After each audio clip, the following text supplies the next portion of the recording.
quero compartilhar uma palavra com você hoje. Estava meditando numa palavra aqui hoje que falou muito comigo e pode falar com você também. Salmos capítulo 34, só o verso 6, isoladamente. Vou ler para você. Diz assim: clamou este aflito, e o Senhor o ouviu e o livrou de todas as suas tribulações. Quando Davi ele escreve esses salmos, ele sai da região ali do rei Aquis, mais conhecido como Aimeleque. Ele está fugindo de uma outra situação, né, que é do rei Saul, vocês conhecem a história. E por inveja, por ele ter conseguido derrotar Golias, né, um homem que ninguém conseguia derrotar.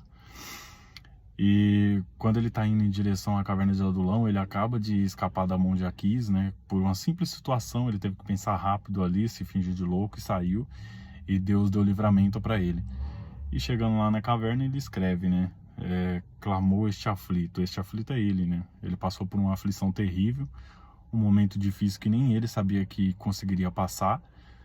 E ele olha para trás e vê o grande livramento que Deus deu, né? Talvez você está passando por alguma situação difícil aí, eu não sei qual seja a sua situação. Talvez você tenha que tomar alguma decisão rápido, porque às vezes tem coisas que a gente tem que tomar uma decisão rápida, não dá tempo de pensar. Mas ele confiou no Senhor, ele agiu rápido e o Senhor ainda livrou ele daquele mal, né?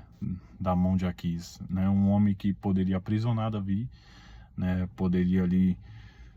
porque poderia ali levar Davi para um cárcere ou entregar ele na mão de Saul, que seria pior, né? Que Saul iria tratar ali ele de uma forma terrível, mas Deus livrou, né? Deus livrou. Então, mais uma vez a gente vê que não há nada impossível para Deus, né?